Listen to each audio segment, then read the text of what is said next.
Coming up today on the Locked On Hornets podcast, Hornets PR giving us some good news surrounding Brandon Miller. We'll discuss what it means. Plus, Kon Knueppel, we're falling in love with a rookie with the way that he's been performing. Also, plenty of weekend thoughts. That's all today. Locked On Hornets. Good news.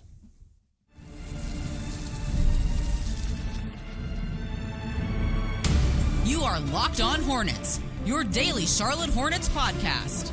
Part of the Locked On Podcast Network, your team every day. In a minute, cuz we live.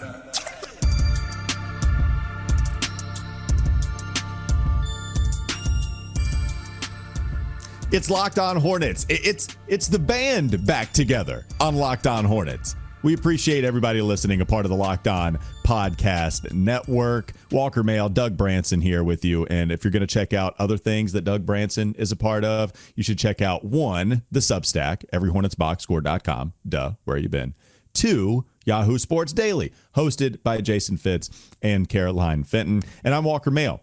I'm hosting Wes and Walker on Sports Radio 92.7 WFNZ every weekday from 12 to 3 p.m. So go check that out as well. This episode is brought to you by Game Time. Game Time? Download the Game Time app, create an account, use code LOCKEDONNBA for $20 off your first purchase. I'm glad we're together again, Doug. It's been a while. We've had a wonky schedule. It will continue to be a little wonky because of everything that's happening in our everyday life.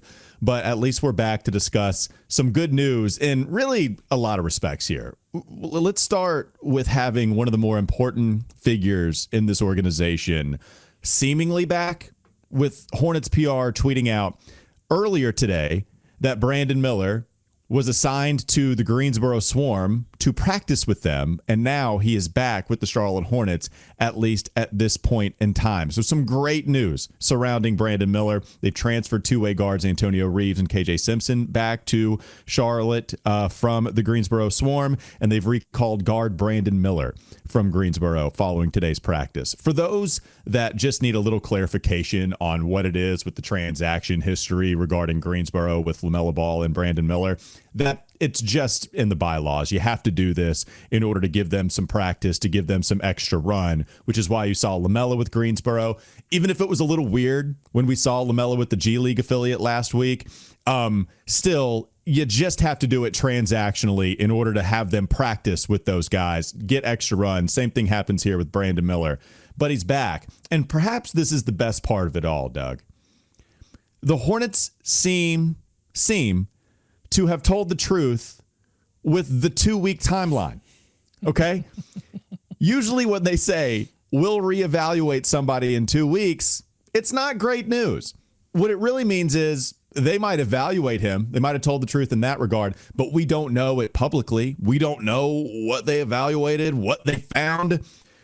They gave us the 2-week timeline 2 weeks ago. It was 2 weeks ago. They told the truth. Brandon Miller, hopefully on the mend and back soon. What you got here, Doug? Well, the team has every incentive for Brandon Miller and Trey Mann and Mark Williams before them. They had every incentive then for those players to get out and play. But you have to have those players fully healthy, feeling good. And at the same time, when it comes to Mark Williams or LaMelo Ball or Brandon Miller, you wanted those players to you wanted to be confident that those players would be healthy for the long term. And so, yeah, I'm encouraged that they went through this process, that it didn't end in a season-ending surgery, because regardless of whether that would have been 100% for sure the best thing for the long term of Brandon Miller's career, I'll tell you one thing, him sitting out another season would not have been great for his career. It would have put the injured guy tag on him. It would have prevented him from continuing to get better as a player, and you can do a lot to get better in practice. You can do a lot in the offseason to get better, but you have to have actual NBA game reps to improve your game. And the Hornets need Brandon Miller to improve his game, and they need him to just be Brandon Miller as well, because what he is right now would vastly improve what the Hornets have in terms of size on the wing, in terms of shooting, offensive creation, transition, both in creating the opportunities on defense, finishing them on offense. I mean, just in the 40 whole minutes that we've seen Brandon Miller play this season, 2 games, 2 starts, 40 minutes. We saw like 3 or 4 tremendous alley-oop yams from LaMelo Ball. Highlight reel type of plays that they've been missing because Brandon Miller has not been available. At the same time, you're getting LaMelo Ball back. We're going to have to be patient with Brandon Miller as he returns and gets back up into his conditioning and it's going to take probably 5-10 games for us to see the real Brandon Miller. But God, it's good that the Hornets are getting healthy again. Yeah, I'm hoping that we don't have any sacrifices. That's how it usually goes. You bring somebody back. Nope. We have Don't to send bring that juju back. in here. Why did you even say it? You didn't have to say it. You didn't have to say it. I'm knocking on wood. Does that not count for anything? Do we not still subscribe to that theory that it exorcises the demons when we knock on wood? So I'm hoping I exorcised it, but it hasn't been happening here with LaMelo and Brandon. Now, we have some minutes restriction stuff to get to with LaMelo. That's something Charles Lee shared over the weekend. We didn't see him play both games. We did see him play against Milwaukee, and I wonder if they're going to handle Brandon Miller the same way. Brandon, now, you went through a little bit of what happened at the very beginning of the season with him, basically playing 1.5 games. All right, he appeared in 2, played in 1.5 after just 9 minutes and 14 seconds in that Philly contest. So he's missed 11 so far. That's significant with him only having, I believe, 6 games left that he can miss before he's ineligible to earn any accolades that might be coming his way. Maybe they won't, but maybe they will. I don't know if he's going to reach that 17-game threshold with him being weaned back into action. You play here and then we'll give you a minutes restriction. You don't play the second night of back-to-backs, whatever it may be. But some of the good news alongside Brandon seemingly getting healthy, LaMelo's been on the court, so that's good news, right? There's 2 hits of good news right there.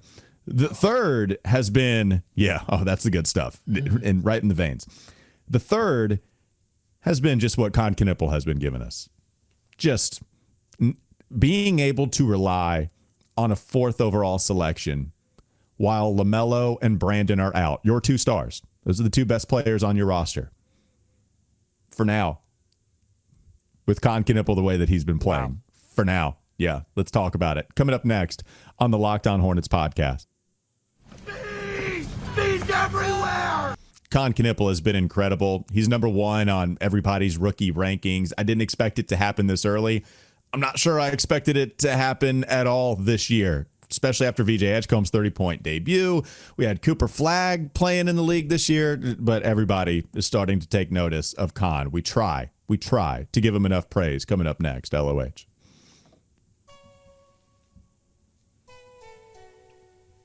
Before we do, I'm going to tell you that this episode is brought to you by Robinhood. Your ambition just met its match. With Robinhood, you play for the win, not just on game day, but every day, locking in on every opening, beating it again, and you can channel that drive into your money. Robinhood puts you in control of your money. Trade stocks and ETFs, options, futures, and crypto, all on one platform. You can now build and execute your own trades from a desktop with Robinhood Legends advanced tools, or take advantage of the new Robinhood strategies with a tailored portfolio managed by a team of experts. You expect more from yourself.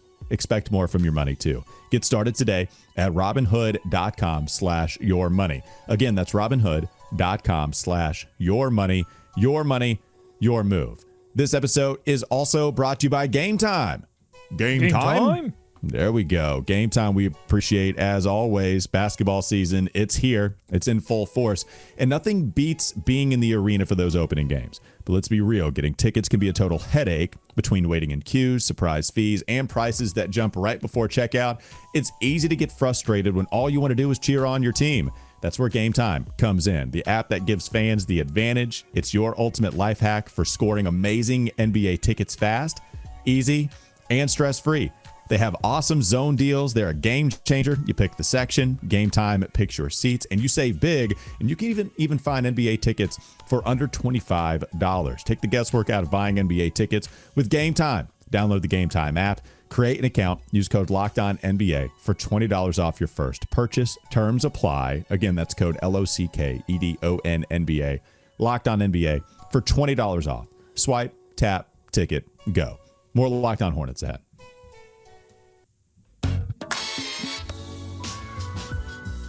All right, before we try to give enough praise to Kon, you had another point about the injuries, Doug. What is it?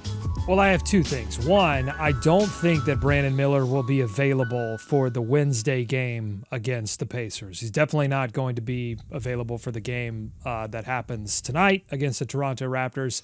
But they get 2 days off after that game against the Pacers on Wednesday, and they play an afternoon game against the LA Clippers at Spectrum Center. That would be my target guess as to when Brandon Miller first becomes available. And like you said, minutes restriction for LaMelo Ball would most likely see it for Brandon.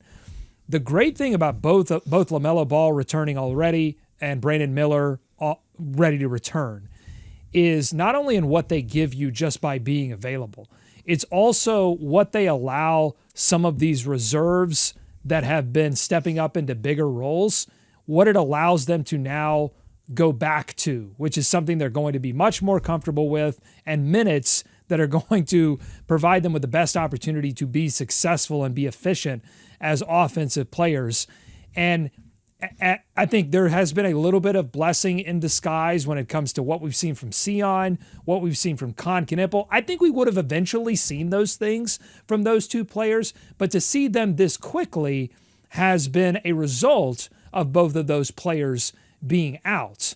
And I also think that it's good for both of those players to go, sort of revert back to whatever their role was going to be, and succeed within that role for a little while as they continue to develop their own game and hit what will inevitably, what is for everyone, what will be a rookie wall. It'll be good to have those two guys back. It will be good to have those guys back. You mentioned blessing in disguise. I wonder if, going back to a conversation, if you will, I don't know if I'll ever get over it. When the Panthers had DJ Moore on their team, anytime we would say we want DJ Moore to get more opportunities, we always ran into that issue for like 3-4 years. I think we're going to run into that similar sort of thing with content, conversation, whatever. It'll get convoluted after a while. Yeah, God, going to get really complicated, if you will. I cheated there. I cheated a little bit. LaMelo Ball, looking at him being back, you clearly have less reliance on Kon Knueppel. But we had this combo about, winning Rookie of the Year and the pros and cons. Oh, my God. The pros and cons to him winning Rookie of the Year with LaMelo on the floor or not, right? On one hand, you're going to get more volume. You're going to get more points. A lot of those shots that are supposed to go to Brandon and LaMelo, they go to you. On the other hand, the efficiency comes down a little bit. That's played out. Like when LaMelo is on the floor, I don't think it's a coincidence. I'm done, I promise. The points per shot attempt for Knueppel, you see at the beginning of the year, a couple games in October, 92nd percentile, that's the debut, okay, 4 of 6. The 83rd percentile in points per shot attempt, also October 26th against Washington. All right, a couple games that LaMelo played. What about Milwaukee on the road? Oh, okay, has a monster game, and he finishes in the 84th percentile. So this is the nice measure, I think, for Kon. I actually think overall it's a positive if we care about having him win Rookie of the Year, if we care about all of the eyeballs being placed on him so he wins narrative awards too. Milwaukee was just as much a narrative reward as it was a statistical reward, a statistical narrative, right? It's a nice mix of volume and efficiency. And you're going to not even pick your poison, it's pick your treat. You get to, we get volume here for Kon. All right, now you get to play all of these different roles. It's a beautiful thing, even if we want LaMelo on the floor as much as possible. We want to win games. We want to see what your best players look like on the floor together. It matters when those three guys all share the floor with one another, LaMelo, Brandon, and LaMelo. But if we're trying to win some hardware around here, like that's kind of interesting to see some of the benefits that come to Kon when LaMelo is not on the floor and what comes to Kon when he is on the floor. Yeah, I don't care if he wins Rookie of the Year or not. Honestly, don't. I think I've seen enough from him already. I'm ready to fall in love with Kon Knueppel. I was a little wary at first because we've been through this before, Walker. We've been through so many bad rookie relationships, and not just because of injury. These relationships with these rookies fail for all kinds of reasons, and at a certain point, you start to question yourself. Is this a fluke? Will I ever find love? Do I even deserve the love of a Charlotte Hornets rookie? And I'm ready after these games, after the injuries, and after getting to showcase Kon Knueppel and seeing all he could do as an efficient offensive player. I'm ready. I'm ready to have my heart broken again, because it's better to have conned and lost than never to have conned at all. Doug, that makes me unreasonably happy to hear that from you, because I know that you were very much so hesitant to jump on the Kon wagon. And it was, well, it's okay. Like, I don't know, man. I just don't see it outside of the spot up shooting. Well, what's his ceiling truly? Is he just going to be a role player? I heard you fighting it because it wasn't you. That wasn't really you. It wasn't about Kon. Earlier. It wasn't even about Kon. It was my own insecurities. Yeah, I agree. It was my own trauma of nearly 10 years of no playoff basketball, almost a quarter century of no playoff winning basketball. A lot of stuff was factoring in there, and I had to go talk to somebody about it. I said I gotta get my head straight, so I can be complete in this relationship, and I think I'm ready now. I'm happy to hear it. I'm ready for sure. And it's funny you say we've been through this with rookies so often. Yeah. I do think we've been through it with the rookies that have panned out for the most part. Like LaMelo does win Rookie of the Year. Mm-hmm. He's also been hurt quite a bit the last couple of seasons. It's not necessarily about a question of ability. And I did this in a solo pod where, every player's ability is going to be questioned. It's just what tier you're having it in, right? We're having it in a tier here with LaMelo above my head, where with other role players, you're having it below the type of ceiling that LaMelo has. But still, there's a question of ability with him, with Brandon, with Kon Knueppel. But is he just going to be some uber efficient off-ball player that has absolutely the capability of being on ball with just meshing with whoever you want to put alongside him? Like, I think it feels like we have three stones now in a pretty bad comparison that I'm trying to work with in Thanos. Like, I think what's hard is you have it's getting the third guy, right? So much of the NBA over the last however many years has been about getting 3 stars, getting a big 3, even if it's not what OKC had in 3 MVPs once upon a time. It's getting a big 3 that can go out there and show the hell out. Who are we? Did we do it? Did we do it with LaMelo and Brandon and Kon? We still have a lot of healthy games we need to see from all of them, man. This is the part where I'm a little hesitant to dive all the way in, but I will stick my toe in there. I'll stick my toe in that pool. Did we just get potentially a big 3 here in Charlotte with the way that Kon's playing? It's on the table. Well, see, that's why I don't care about whether or not he wins Rookie of the Year, because I think the only way he wins Rookie of the Year is if LaMelo and Brandon, maybe both, suffer more injury issues and leave available shots and room and minutes for Kon Knueppel to really do whatever he wants to, because I think Cooper Flagg will have that and may even have more of that if Dallas decides to break things down. The VJ Edgecombe thing is interesting because they're going to be welcoming back all kinds of veteran talent. How does that affect things for him? And so that's why I don't care about whether or not he wins Rookie of the Year, because honestly, I don't know that Kon cares. Maybe he does. Oh, he doesn't. I don't know if he does, man. Like, it might be in there. Does. I'm with you. And so I think the if we're talking about ceilings, so Kon Knueppel in terms of his ceiling, I think we've opened a door to a room that could have a higher ceiling. I don't know. I'm not ready to say, he can be this or he can be that, but I think we've opened the door to a room with a possibly bigger ceiling, and that's going to have to work itself out over the course of this season and next season, because I'll tell you one thing, there have been improvements that I've already seen in his game in terms of just his passing ability, his vision on the court, mistakes that he was making in the first couple of games that I think he's already cleaned up. His aggressiveness has increased. You talk about the Thanos, the stones or whatever. I always talk about check boxes. Like, I'm looking for certain guys to hit check boxes that signal to me that's a potential star. That's a potential All-NBA player. That's a potential MVP. And one of the check boxes is, do you want to take the big shot, and can you hit the big shot? And against Milwaukee, what did he do? He wanted to take the big shot. He took the big shot. He hit the big shot. And so, yes, I mean, he needs to do that over and over and over again. Like, it's not like you check the box once and it's done. You got to keep checking that box. But I'm more confident than ever that Kon Knueppel can do just that. And by the way, he has done something now we got plenty of games to go. So we don't know where this is going to shake out.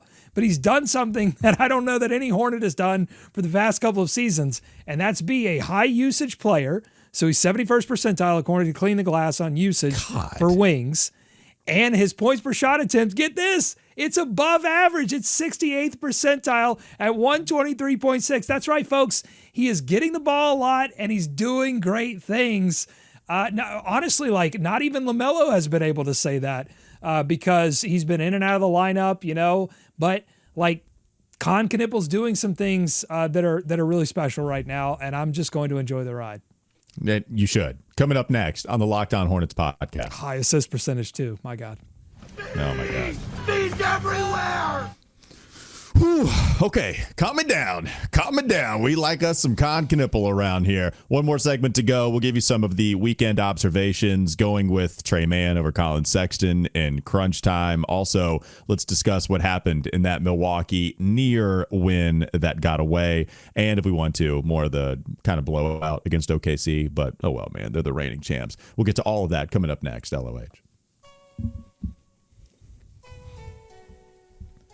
This episode is brought to you by FanDuel. The NBA, it's back, and there's no better place to get in on the action than with FanDuel, the official sports betting partner of the NBA. Even if you missed the start of the game or want to ride the hot hand, FanDuel has live bets on everything from who will score next to fourth quarter comebacks. Plus, you can even combine your live bets into a same-game parlay for a shot at a bigger payout. It keeps every game exciting, especially when your team is making that late push. Right now, FanDuel is giving new customers $300 in bonus bets when your first $5 bet wins. So head to FanDuel.com to sign up and play your game with FanDuel, the official sports betting partner of the NBA. More Locked On Hornets ahead.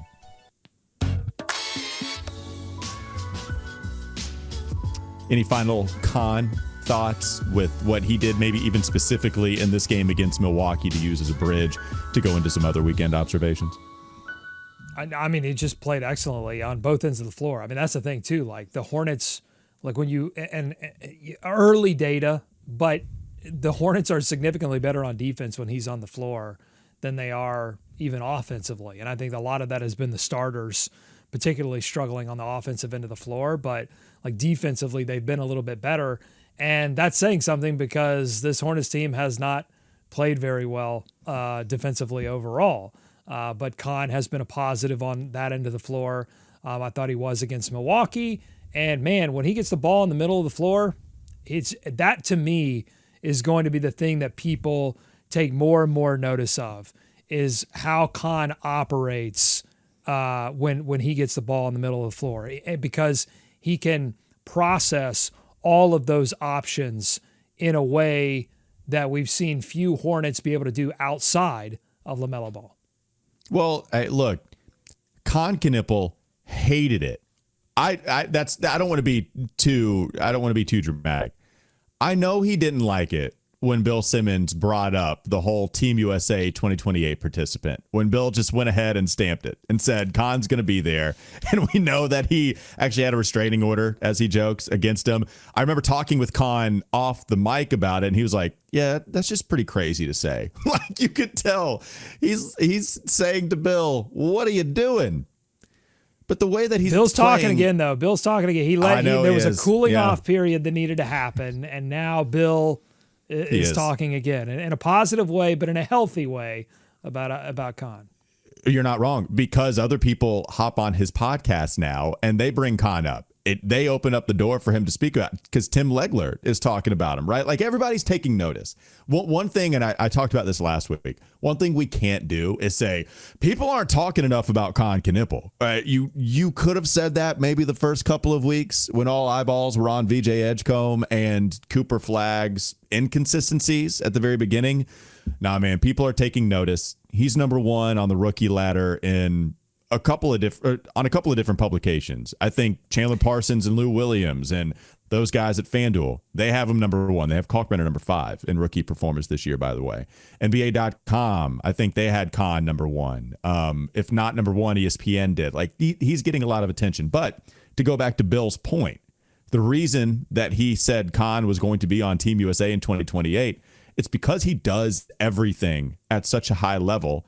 He's tough. He goes after the loose basketballs. But even short of that, like sometimes that's a backhanded compliment, like the Musa compliments and how much we love him and say, oh man, he just works so hard. And then we kind of stop short of going into the skill categories, even though it's developed a ton for Musa.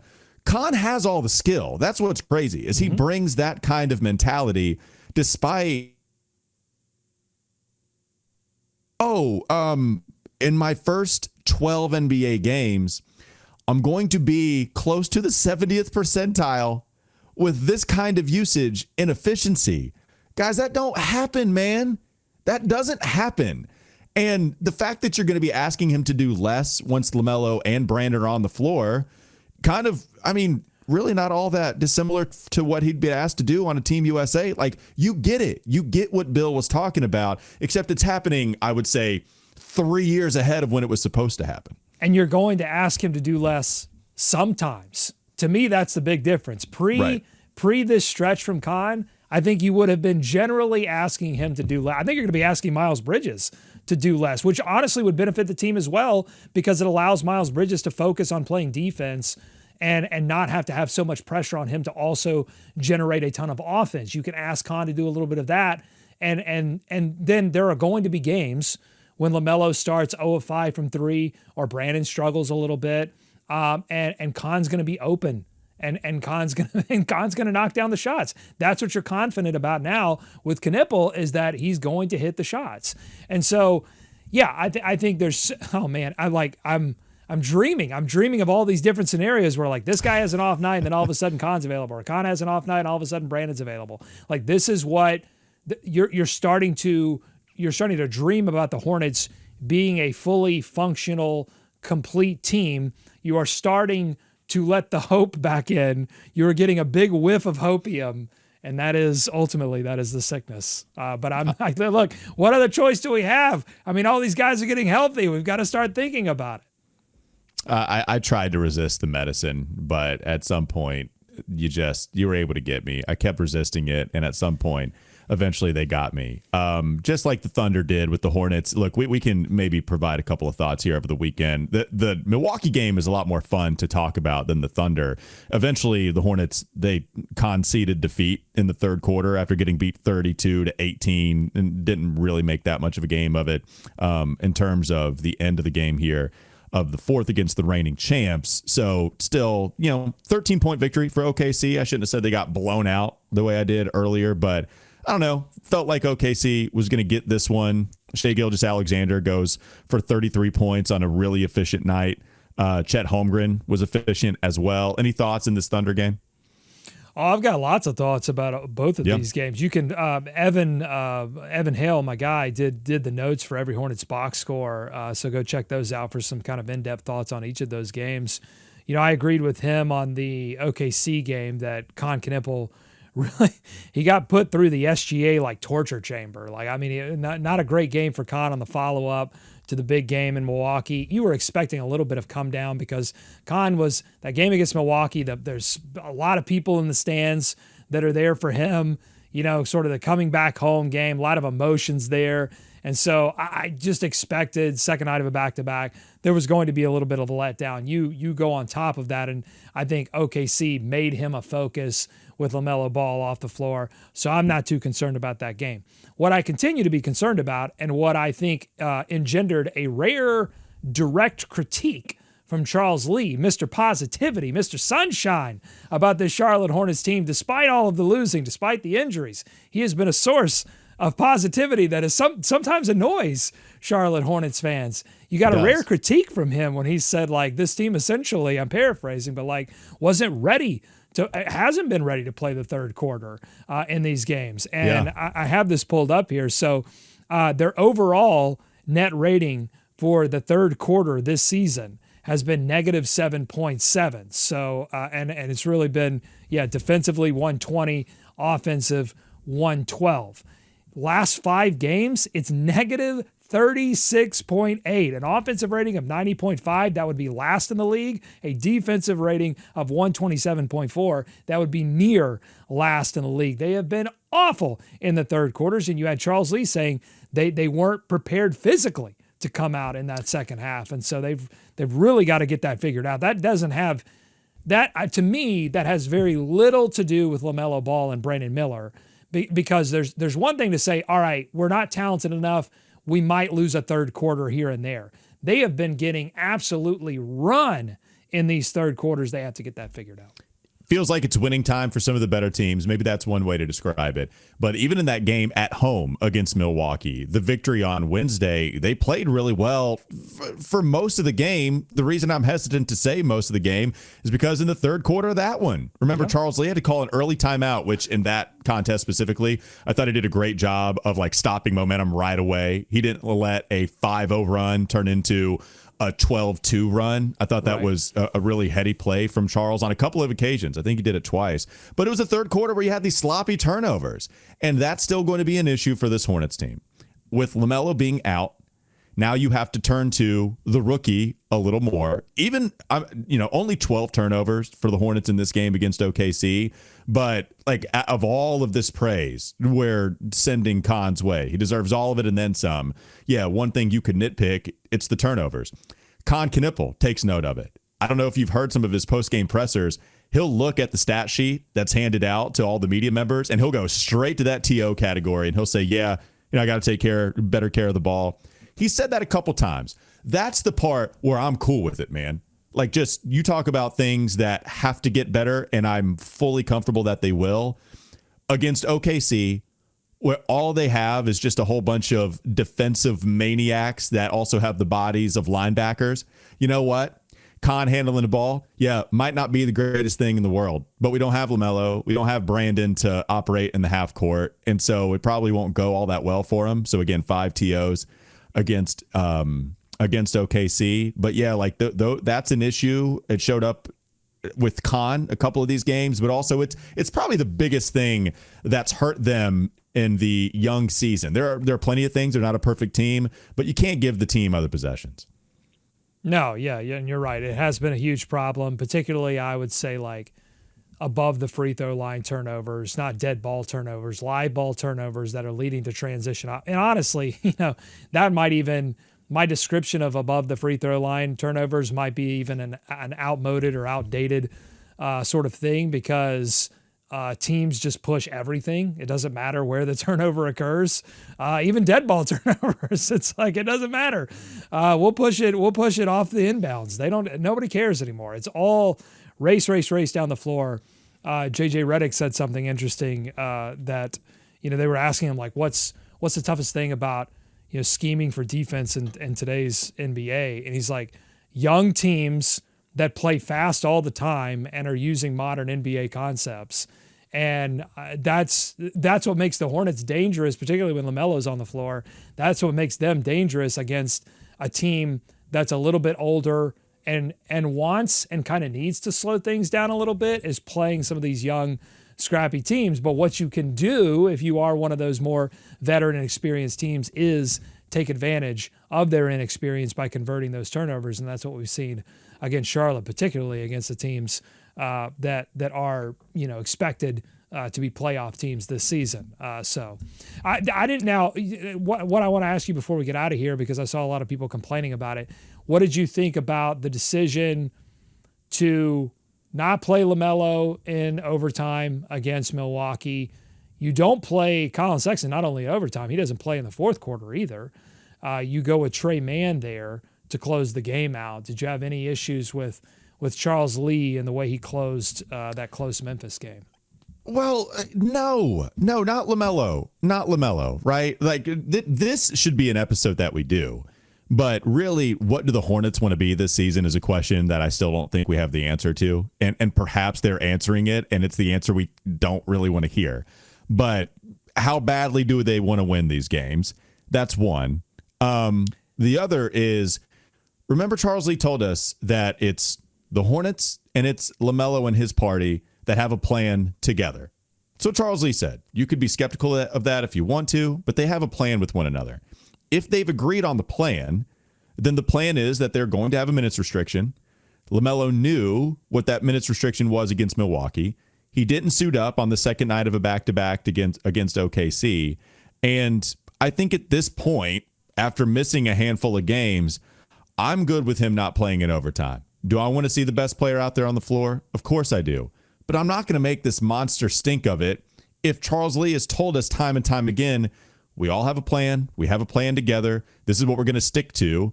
And LaMelo doesn't go out there. If he gets hurt, right, like you always have to account for worst case scenario. Imagine him getting hurt, OT. Do we feel good about that game? Like I'm fine with it, man. And the Colin Sexton stuff, Trey Mann stuff, he's just been kind of going matchup based on some of that. He wants size. Yeah. Trey Mann is taller than, and that's a tall, in terms of their guard play, like that's a taller Milwaukee team. And he wanted size and he wanted a little bit of switchability on defense. And yeah, Trey Mann has limitations. He's like one of the worst pick and roll ball handler players. If you look at just like the players that have 50 or more possessions as a pick and roll ball handler, like he's not very good and he turns the ball over. He's got to get better at that. And you got to put him in those positions so he can get better at that. And so there's a little bit of this, like people expecting some of these guys to be perfect. But Trey Mann missed a lot of time.